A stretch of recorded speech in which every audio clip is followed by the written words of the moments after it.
네, 오랜만에 포트에 나왔습니다. 한동안 영상을 못 올렸습니다. 장기 여행을 좀 다녀와서 그랬습니다. 그렇기도 하고 제가 그 관심을 갖고 있었던 고대의 한반도와 일본 열도 땅의 이야기에 대한 정리가 다 끝났기 때문에 나름대로 판단이 끝났고 했기 때문에 이제 디테일한 부분들은 이미 다른 영상들에 많이 남겨 있습니다. 오늘 얘기할 거는 그 종합판인데, 그 고대 한반도 남부 지역과 일본 열도 중서부 지역에 살았던 사람들의 이야기, 그걸 굳이 고대 한일 고대사 이렇게 얘기하고 싶진 않고, 그 당시에 무슨 일이 있었던가에 대한 이야기를 간추려서 정리를 해 보도록 하겠습니다.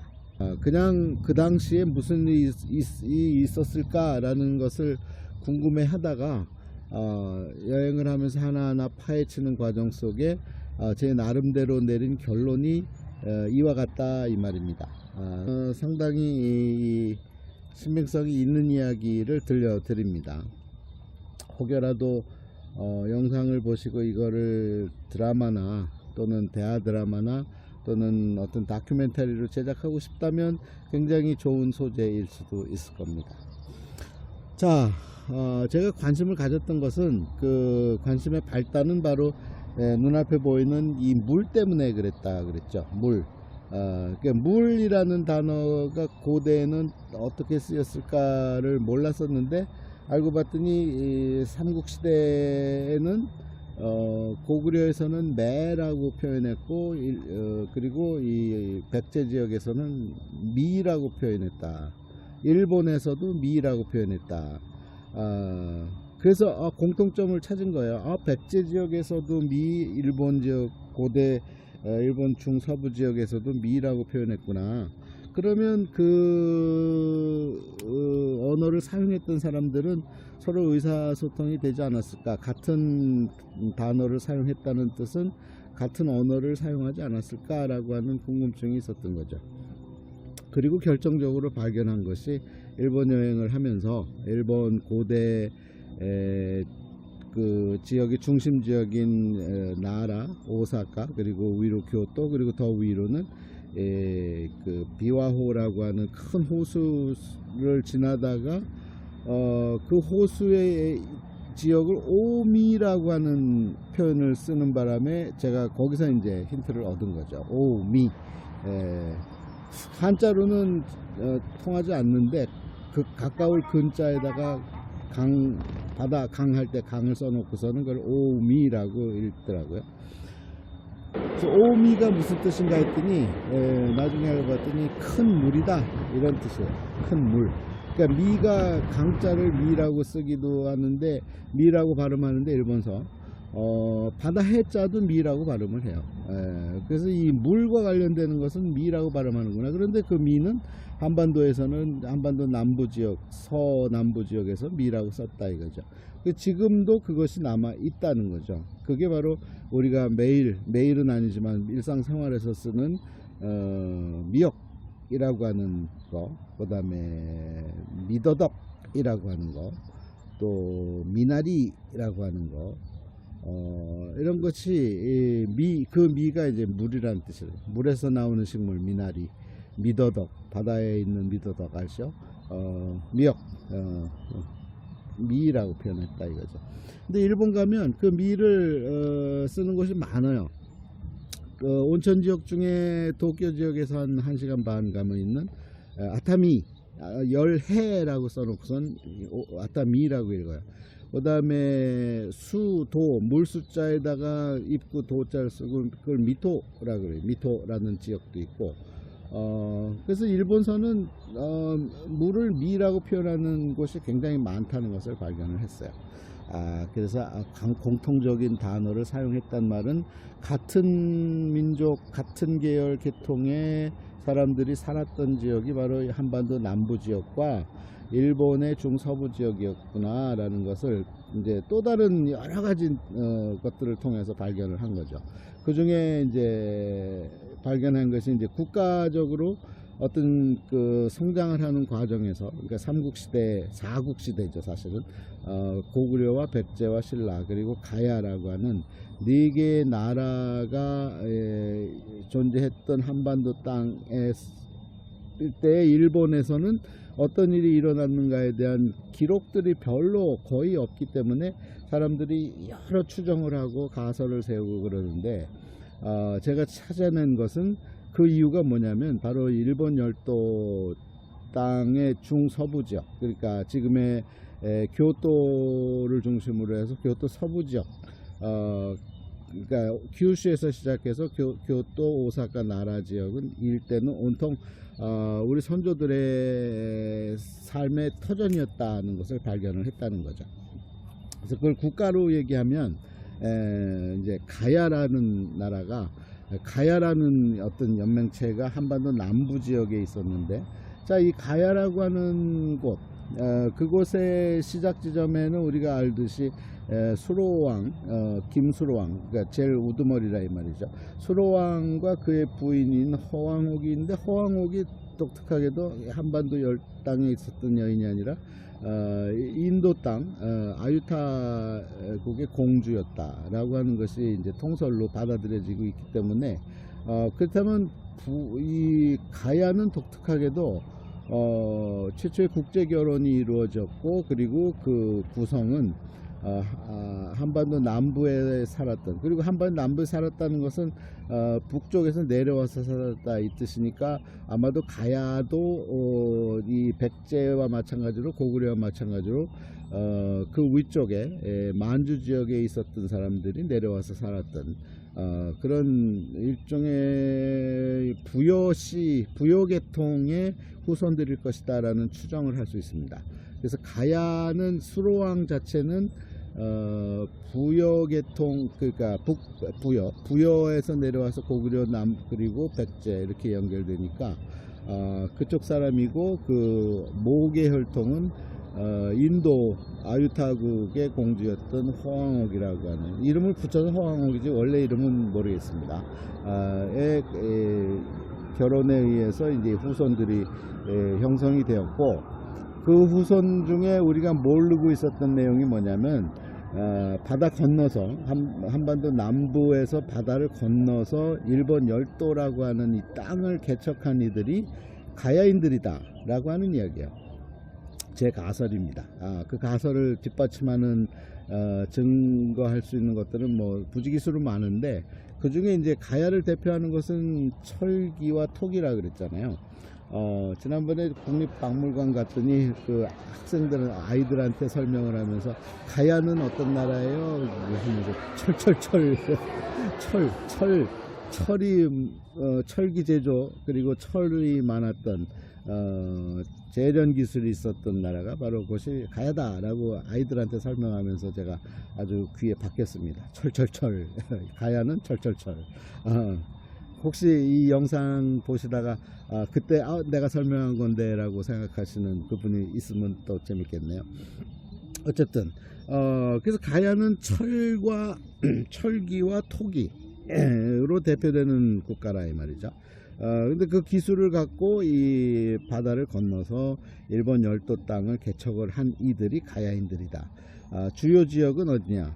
큐슈 지역과, 그리고 지금의 시마네현, 도토리현, 그리고 이제 좀 더 올라오면은 지금의 후쿠이, 그 비와호가 있는 그 위쪽 일대까지도 가야인들이 진출해서 살았다. 그 증거로 남는 것들이 이제 그 가야식 토기, 그리고 가야식 왕관, 그러니까 무덤에서 출토되는 것들 중에, 그리고 환두대도라고 하는 칼, 그리고 또 이제 그 청동 거울이라든가 고곡이라든가 이런 것들이 발견이 되는 거죠.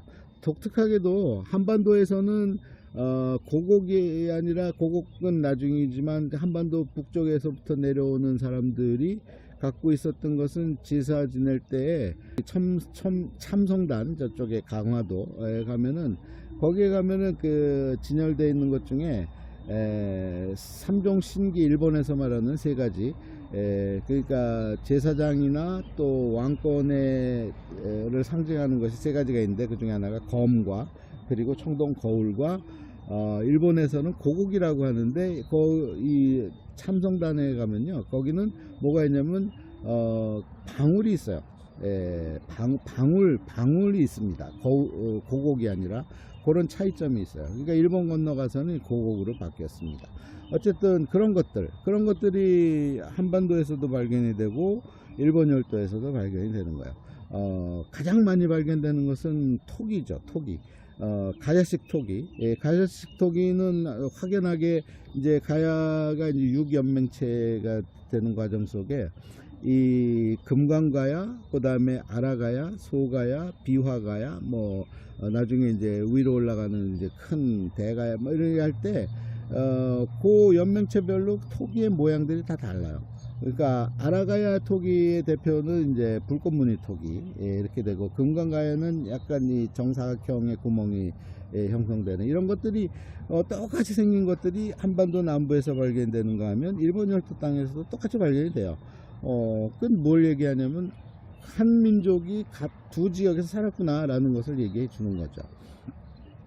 그래서 일본 사람들이 이제 그 자신들의 역사가 기록이 없기 때문에 수많은 가설, 아주 별별 희한한 가설들을 스스로들 세우는데, 요즘에 와서 비로소 이 일본 사람들이 극우 뭐 이런 시대가 지나고 요즘 평화 시대를 구가하는 가운데, 한일 관계가 그렇게 나쁘지 않은 가운데, 일본 학자들 가운데 비로소 이제 얘기 나오는 것들이 이제 더 이상 임나 뭐 지배설 이런 것들은 존재하지 않았다라고 이제 스스로들 인정을 하고, 그리고 한반도 땅에서 넘어온 그 소위 말해서 도레인들, 일본 사람들은 도레인들이라 그러고, 우리는 이제 진출을 해서 살았던 것이고, 그 도레인들의 역할을 높이 평가하는 그런 변화가 있기는 합니다.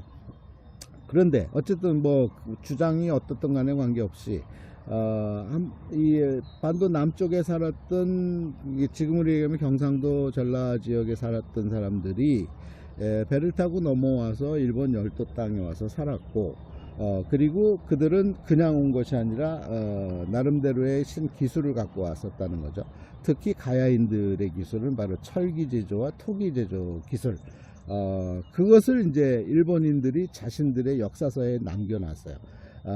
근데 그것을 인정하지 않기 때문에 빙빙 돌아서 딴 얘기만 하고 있는데, 그걸 다이렉트리 얘기하면, 일본의 고사기나 일본 서기를 보면 거기에 순 가야의 이야기, 그리고 백제의 이야기로 꽉 차 있습니다. 그래서 엄격히 얘기하면 일본 서기는 가야 서기 또는 백제 서기다, 이렇게 얘기할 수 있을 정도로 그 가야의 사람들과 백제인들의 이야기로 꽉 차 있는 것이 바로 일본의 고대 역사서예요. 그 해석을 이제 달리 했기 때문에 그렇죠.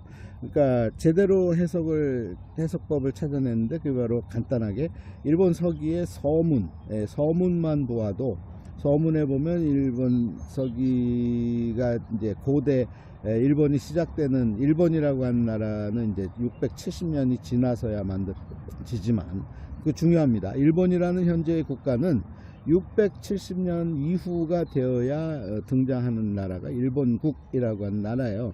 그러니까 그 이전에는 일본국이 아닌 거예요. 그 이전에는 무언가 고대의 어떤 그 정권국이 있었던 건데, 그것을 일본 사람들은 뭐라고 부르냐면 야마토 정권이다, 이렇게 얘기하기도 하고, 또 역사 구분을 할 때는 고분 시대다, 또 아스카 시대다, 이렇게 얘기하는데, 그것들은 한결같이, 그리고 그 이전에 야요이다, 또 조몽이다, 이러고 하는 이야기들은 다 한반도에서 넘어온 사람들과 깊이 연관이 있는 역사가 바로 일본의 고대의 역사입니다.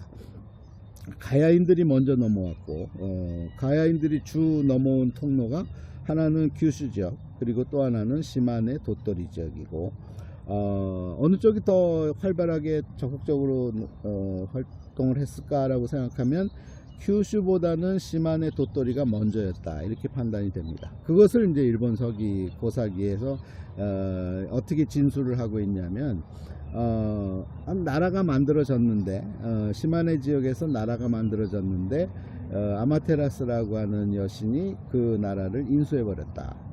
그래서 군이유술이라고 하는 시마네 지역에 있었던 권력이 양보를 하고 그 지역에 그냥 유지로 남아 살았다라고 얼버무려 버렸는데 역사를 다시 뒤집어서 자세히 들여다보면 그게 아니라 시마네 지역에 이미 가야인들의 그 기술들, 철기 기술들, 특히 검을 만드는 이전까지 고구려 부여 지역에서는 검이 어떤 검이었냐면 비파형 동검이라 그래서 약간 넓은 동검이었는데 그게 시간이 지나면서 좀 더 세련되는 세형 동검으로 바뀌거든요.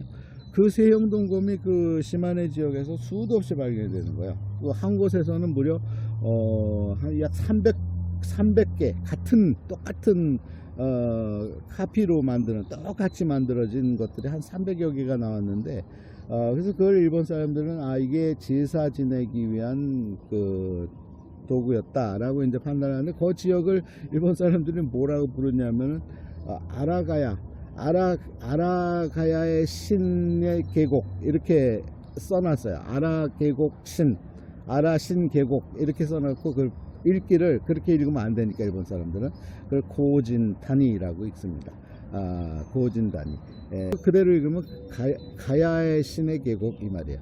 그러니까 가야인들이 거기 와서 제철 기술을 전수를 했고 그리고 그 지역의 유지 지배자로 살았던 거예요. 그리고 거기에 국가를 만든 거예요. 고대 국가를 만드는 그걸 이즈모국이라 그래요. 이즈모 지역이었기 때문에 이즈모국. 그리고 고대 국가 이름은 또 있습니다. 뭐 구나토라든가 뭐 여러 이름이 있는데 어쨌든 가야인들이 시마네 도토리 지역에서 권력자로서 살았는데 이 서부 지역에 진출한 기타 큐슈 지역에 진출한 또 다른 가야의 세력들, 또 다른 가야의 세력들, 그게 금관 가야일 수도 있고 소가야일 수도 있는데 가야의 세력들이 과의 경쟁 구도가 생겨버린 거죠. 경쟁 구도가 생겨서 다툼이 일어났다. 그거를 이제 일본 역사에서는 이 신화적으로 표현해서 아마테라스라는 여신이 있었고 이 시마네 지역에는 그 스사노라고 하는 남신이 있었는데 두 남매지간이었음에도 불구하고 사이가 안 좋아서 둘이 다퉜다 뭐 이런 식으로 표현을 해요. 그거는 이제 뭘 얘기해 주는 거냐면 아라가야 지역 사람들이 시마네 도토리 지역을 점령해서 먼저 살았고 그 다음에 서쪽에는 먼저 왔건 늦게 왔건 간에 하여간 후발주자로서의 기타 큐슈 지역에 살았던 가야인들 간에 대립이 생겼다. 그 얘기예요. 그래서 이 시마네 지역에 살았던 가야인들이 그 땅을 포기하고 버리고 양보하고 내려온 곳이 바로 지금의 오사카 나라 지역이라 이 말이야.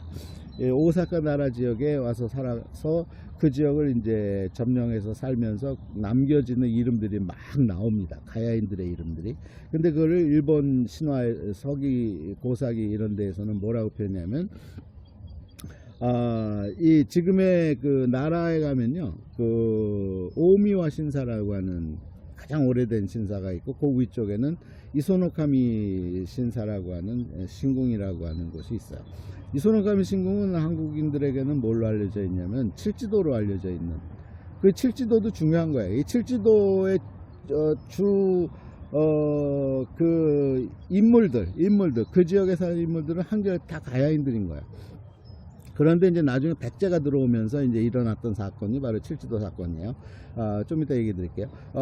그래서 이 오사카 나라 지역, 특히 나라 지역에서 와서 이제 다시 정권을 만든 이들이 이제 가야인들이었고, 규슈 지역에 있었던 또 다른 가야인들이 규슈 지역에서 무슨 이유론지, 아마도 저는 이제 화산, 지진, 이런 천지의 지변 때문에 규슈를 포기하고, 이 지금의 혼슈, 일본 열도의 지금 오사카 나라 지역으로 이제 넘어오게 되는데, 그래서 거기서 이제 다툼이 일어나게 돼요.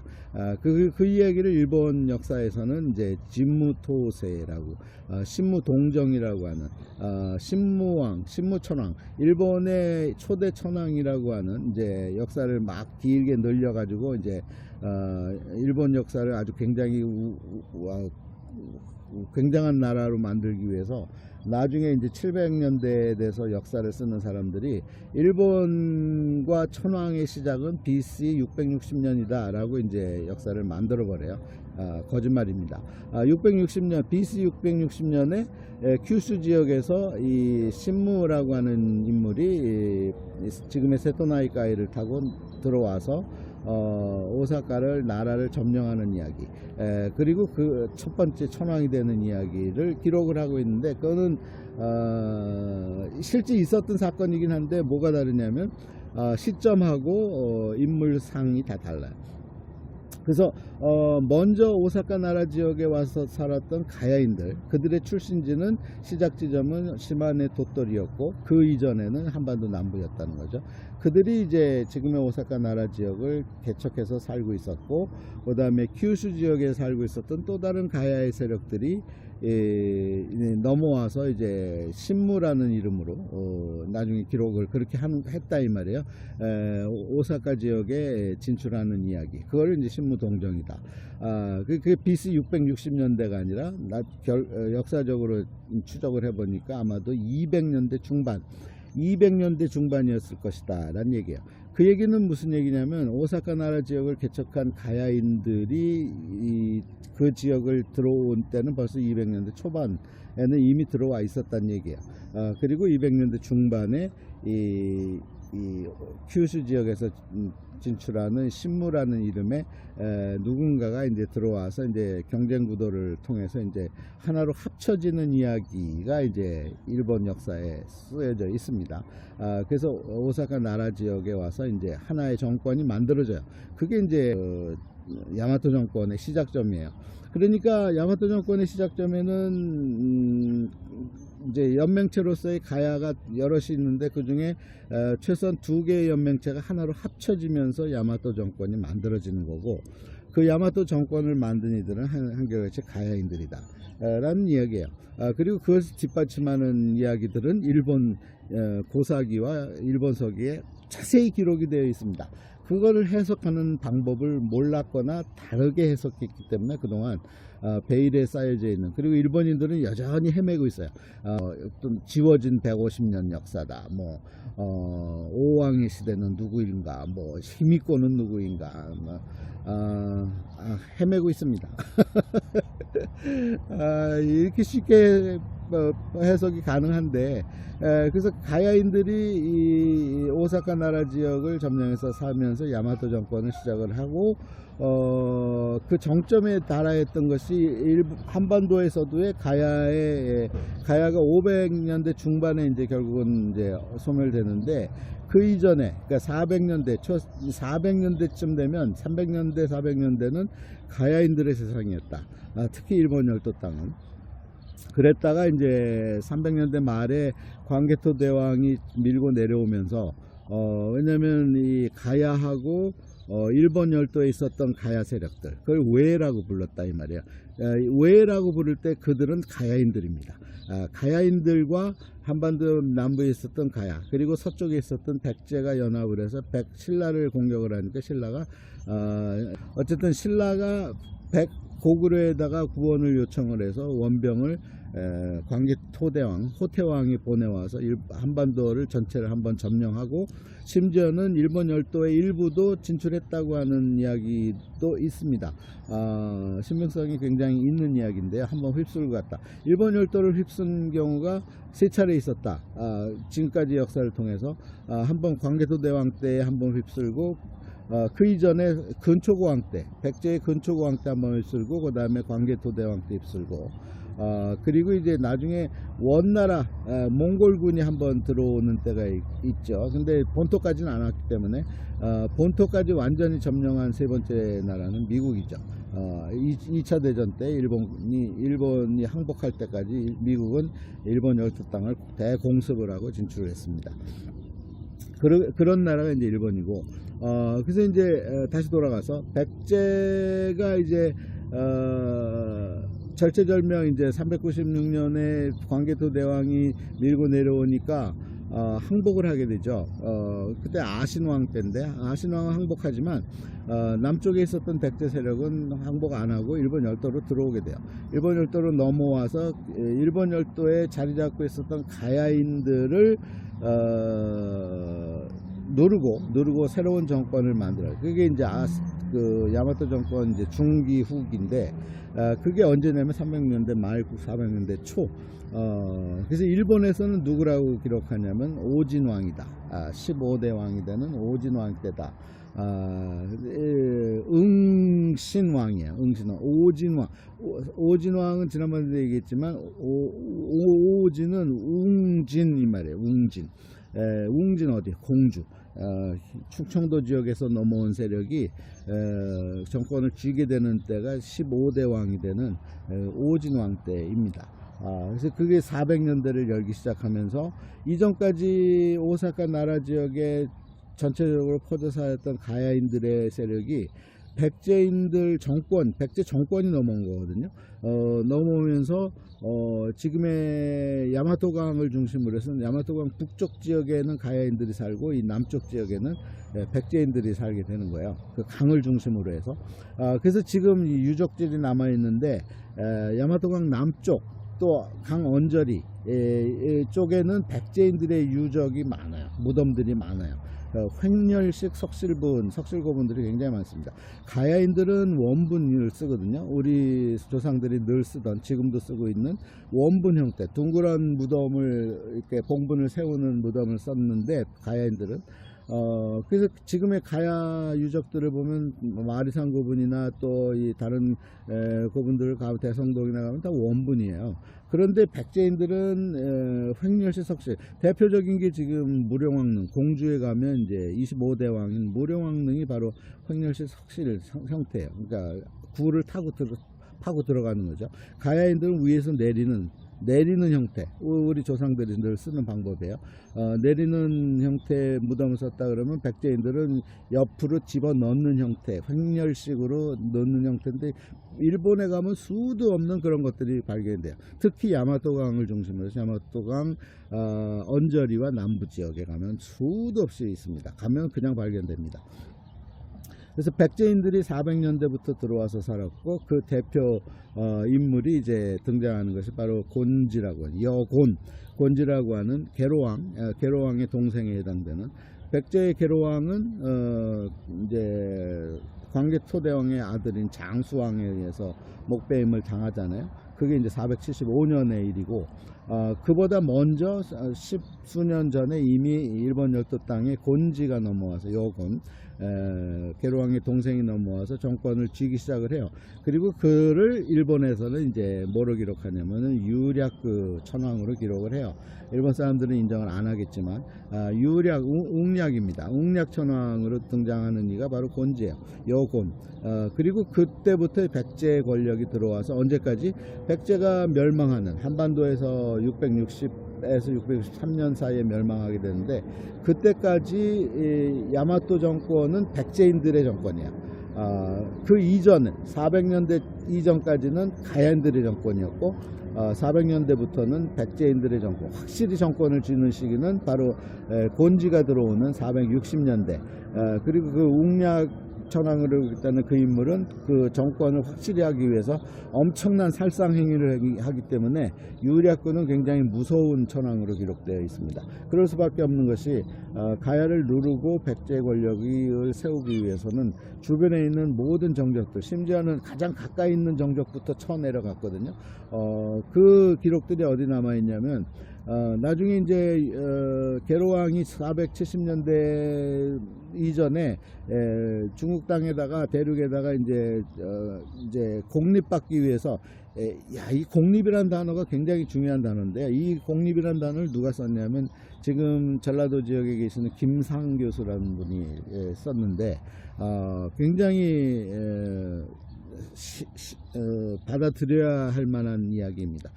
우리 민족의 정체성을 대표하는 것이 이 공립이라고 하는, 공립이 뭐냐, 공립학교 뭐 사립학교 이게 아니라 publicly acknowledged, 그러니까 공공연하게 사람들이 다 인정할 수 있는 무언가 한 방이 있어야 되는데, 그 한 방이 뭐냐면 권력에 있어서는 그 당시에는 대륙 중국의 허가를 받아야 되는 거예요.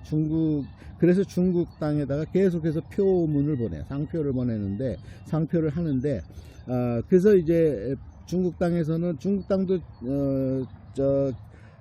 교통 정리를 해야 되니까 고구려, 백제, 그리고 일본 외죠. 일에 대해서 이제 장군이란 칭호를 주게 되는데, 그래서 진동대장군, 정동대장군, 안동대장군, 나중에 25대 왕이 되는 사마, 25대 왕이 되는 무령왕은 영동대장군이라고 그 묘비석이 나오잖아요.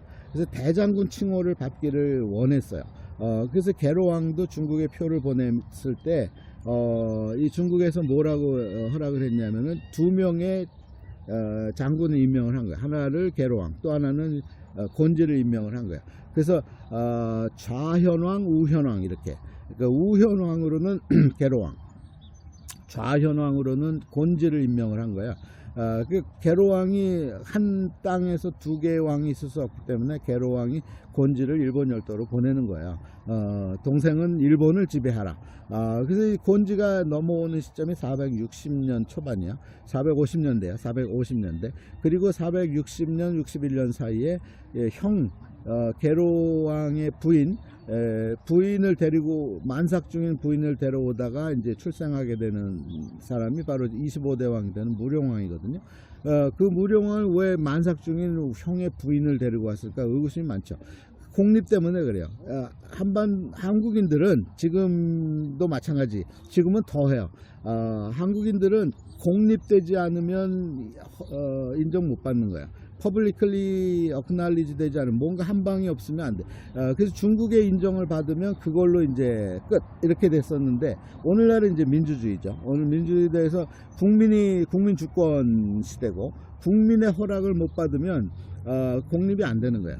인정이 안 되는 거죠. 그게 대표적인 것이, 국민의 허락 없이 진행했다가 쫓겨난 사람도 있고, 국민의 허락 없이 뭐 했다가 이제 요즘에 이제 또 문제되는 것들이 있잖아요. 그러니까 국민이 제일 중요한 거예요. 그러니까 한국인들의 특징이에요. 한국인들은 내가 인정 안 하면, 그러니까 내가 인정 안 하면 왕이고 뭐가 없는 거예요. 대통령이고 뭐가 없는, 내가 인정을 해야 돼.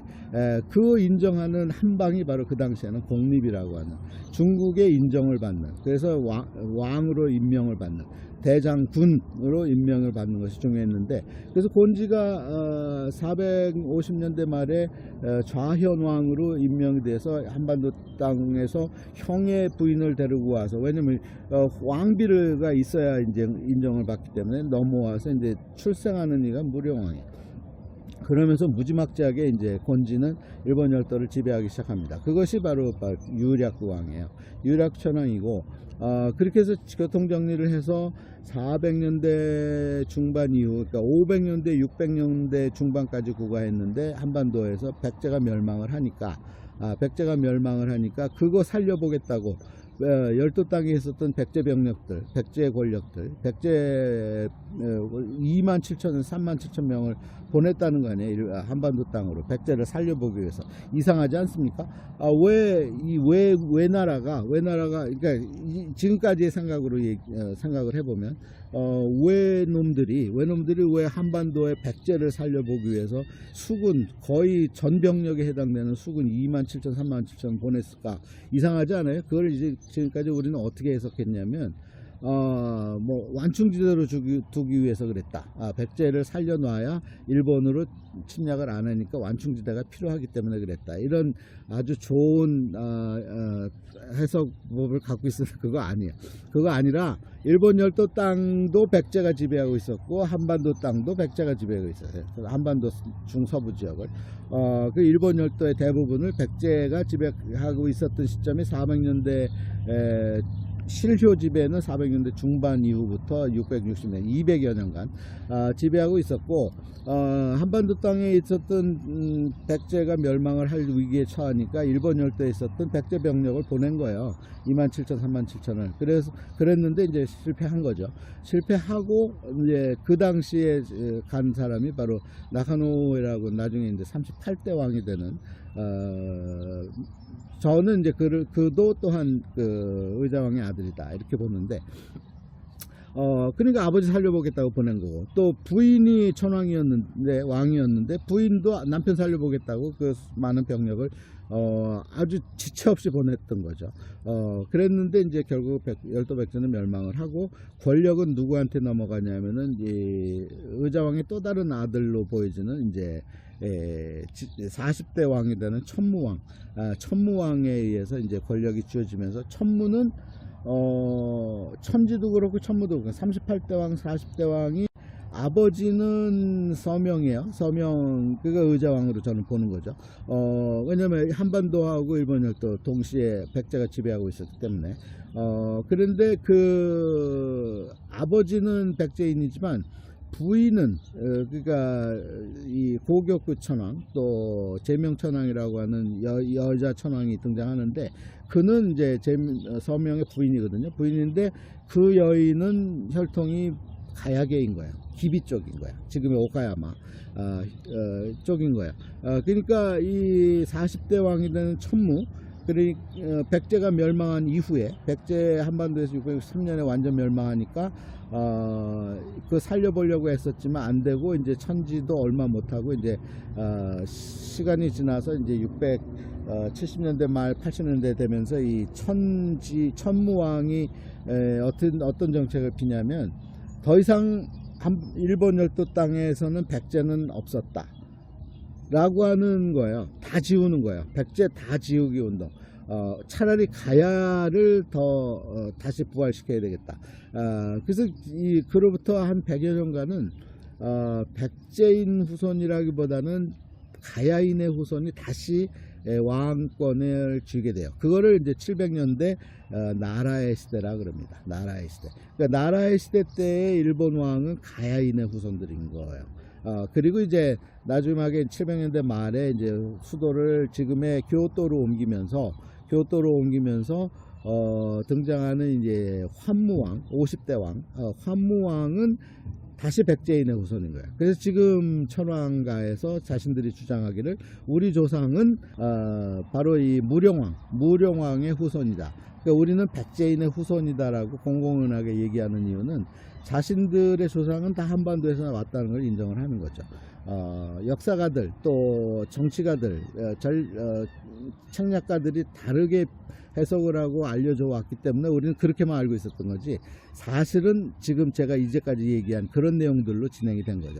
다시 정리하면 일본 열도를 개척한 초기의 사람들은 가야인들이었고 그리고 300년대 말 400년대부터는 백제인들이 넘어와서 일본 열도를 시로 지배했고 660년대가 되면서 백제가 한반도에서 없어짐으로 인해서 일본 열도도 급격한 변화를 겪게 되면서 새로운 시대 지금의 일본국이라고 하는 나라를 670년에 중국에다가 뭐를 또 표를 보내냐면 이제까지 너희들이 우리를 외라고 불렀는데 외의 나라 외국이라고 불렀는데 앞으로는 일본국으로 불러다오 라고 하는 서신을 보내게 돼요. 그리고 그걸 공식적으로 일본국으로서 활동하기 시작하는 것은 701년부터예요. 701년부터가 돼야 일본국이라고 하는 현재의 나라는 가동을 시작하는 거예요. 그러니까 701년 이전까지의 일본 열도는 초기는 가야인들의 나라 그리고 이후는 백제인들의 나라였던 것이 바로 일본 땅인 거예요. 그것을 이제 다 발견을 한 거예요. 저는 다 발견했기 때문에 더 이상 할 게 없어요. 결론이 났기 때문에. 그래서 저 나름대로의 소가설 소설이에요. 소설. 누가 지난번에 저도 댓글을 안 보는 건 아니에요. 그래서 소설 쓰세요 라고 하는 분이 한 분 계셨어요. 네, 소설 맞습니다. 저가 세워놓은 소가설. 입증은 지금의 20대 30대 그리고 자라나는 10대들이 입증해 주시기 바랍니다. 제 가설이 실증될 수 있도록 입증해 주시는 분들이 많이 나와줬으면 좋겠습니다. 오늘 여기까지 하겠습니다.